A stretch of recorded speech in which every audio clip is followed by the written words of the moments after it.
Alright guys, we are back with more Pokemon Crystal. Last time we defeated Falconer, and now we got a call from Professor Elm near the end of the video asking him to go meet his assistant. Yes, and why did it change from day to night? That was because I guess for some reason what may have happened, what I say You must have saved probably during the day, and then the next time you booted the game up, it came back to night. Yeah, I think that may have been what I did, or at least safe state, because I'm playing this off an emulator. Yeah. So anyway, you met up with Professor Elm's assistant, and he gave you the mystery egg. Yes, so there was that. The situation with eggs is that you are supposed to carry them around in your party, and after a certain number of steps, they hatch. Yeah, so canonically in the game, the first Pokemon you were able to hatch is, well, we'll get into it, Togepi. Yeah. Togepi, not that great of a normal type, and even Togetic isn't all that fantastic. Well, I think what's supposed to make up for the fact that it has pretty bad stats is, it's Metronome, which is supposed to be a signature move. It's just really not that great of a Pokemon, let's just put it that way. It really wasn't until Gen 4 where Togetic evolved into Togekiss that the Togepi line really started taking off. No pun intended. And Togekiss has been one of my favorite Pokemon to use in any format, so... Yeah, that thing is really good. So you can talk to this gentleman right there. He gives you the Miracle Seed, which basically boosts any grass-type move, so... So if you got Chikorita, then there's the item for you. Yeah. If Chikorita can just one-shot anything weak to grass with Razor Leaf. Yep. Now there are plenty of trainers for you to fight. The ones I do skip, are the ones I can see Ed and out. I think I edited out this one, I believe. Yes, you did. Okay, excellent. Alright, cool. The ones I don't edit out are the ones you can get the phone numbers from. So, for example, you can get a phone number from this girl right here. Sweet. Alright, so that is, I believe, Picnicker Liz, I'm gonna say? Let's find out. I think I'm right. Yay, Yes. I remembered! Alright. Yeah, remember, we talked complete crap. Anyway, so she starts off with a Nidoran female. Is this our first instance of the Nidoran lines? Yes, for this generation anyways. The difference between the two Nidorans, obviously the female is more defensive, the male is more offensive.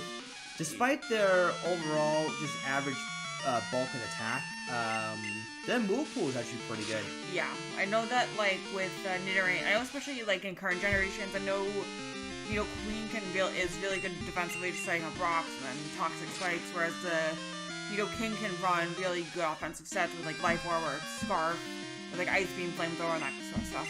Yeah, I mean, Nidoking used to be his own move used to be Earthquake, but nowadays it's Earth Power, and that's only because of, Physical Special Split? Not exactly, more rather, well, Earth Power didn't come till Gen 4. Right.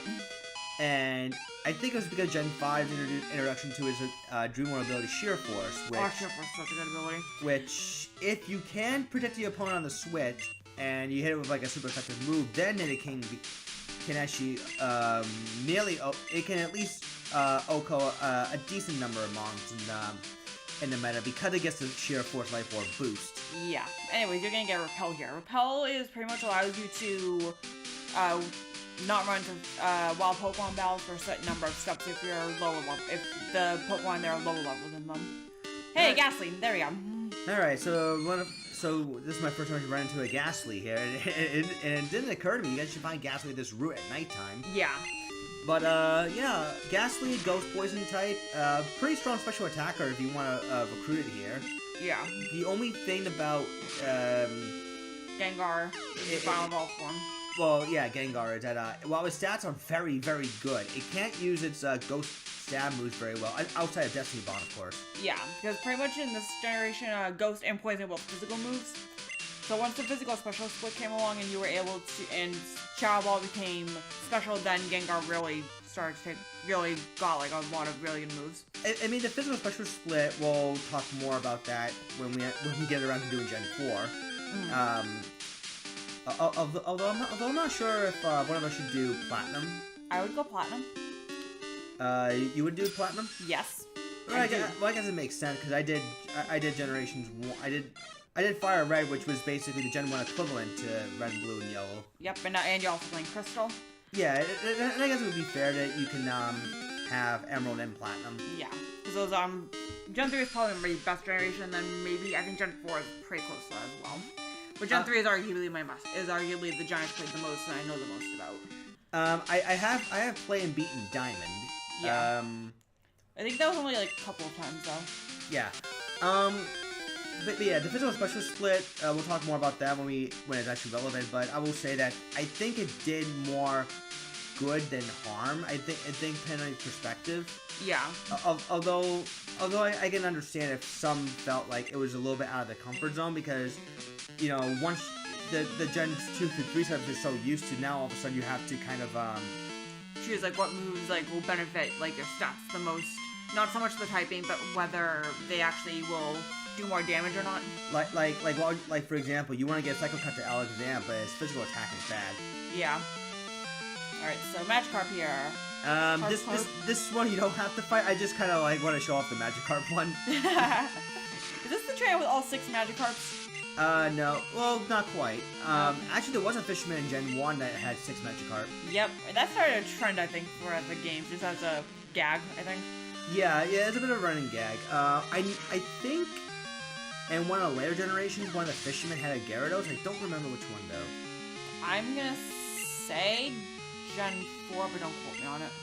It's been a really long time since I haven't touched, Gen 4?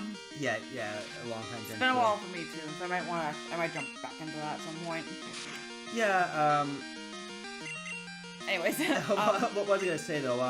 Well, actually, speaking of Gen 4, since I already did Fire Red Leaf Green, if I mean, granted, Gen 5 Part 1, I still have to kind of get around to doing, but how would you feel about the Heart Gold Soul Silver remake? I wouldn't be against it, but like this is more. But since we're already pretty much covering Gen 2 with Crystal, I think we're better off actually doing like an actual Gen 4 game. Well, I guess so, yeah. Yeah, because pretty much like the movesets for Heart Gold Soul Silver are slightly different, but not so much that it warrants you actually needing to It doesn't warrant us needing to do an entire separate LP on Heart Gold and Soul Silver. There we go. Well, actually, Heart Gold Soul Silver does offer some new content compared to GSC. Yeah. I mean, it's still the Johto region, but it also offers some new event. I think they brought forth their own Safari Zone. Yes. Something that Gen 2 didn't have. Yeah, I think in place of the Pokemon Tower and Heart Gold and Gold Silver Crystal is where you got the bell. I think the tower is only in Crystal. Yeah. Yeah, it's a Crystal exclusive, which I will be showing off the best of my abilities, of course, because that is the hardest strain of battles you have to go through. Yeah, those can be pretty tough. I've seen a little bit of it, and I know that can be pretty tough. So just like an Emerald, where you have to go through the Battle Frontier. Oh my God, Battle Frontier! That is gonna be so much fun for me. I really hope your advanced metagame's up to snuff. I will have to look at that because that is gonna be hell. Don't worry. I mean, don't worry. I mean, we did say this before, but we will be doing Emerald and Crystal in conjunction with one another. It's dependent on when he actually gets around to downloading the Game Boy Advance emulator. Actually, I am playing on the Game Boy Advance emulator. Anyways, I mean, I can just get you the ROM. and you'd be all set. True. Very true. Anyways, so Goldeen is being very annoying. Yeah, Goldeen, it's a physical attacker for a water type, but even then, it's not that impressive at all. The only reason I'm switching out because Supersonic is just giving me some bad luck. And you got critted as well, to boot. Oh my God, so... You actually got... Did you get Water Gun, I think, in this episode, I think? I did. I have Water Gun right now. Yeah. So Water Gun was your first instance of a stab move. For Totodile, at least. Yeah, I mean, Totodile has always had okay special attack, but it's not like... It's not like it's physical attack. No. Sheer Force for Alligator is really good. Oh my God, just... Anyways, not relevant right now, so... No, this is alright. I mean, anything to pass up the time. Anyways, this fisherman right here, if you get his number, he will let you know when a swarm of quillfish are roaming around. Quillfish, I think you can get with the old rod. I don't think so, though. It's not the old rod, it's the good rod, yeah. Yeah, the good rod you get in, what was it, Olivine Town? Somewhere in that area, I believe, yes. Yeah, because I think that at that point in the game, if you don't have a decent water type, then the good rod is...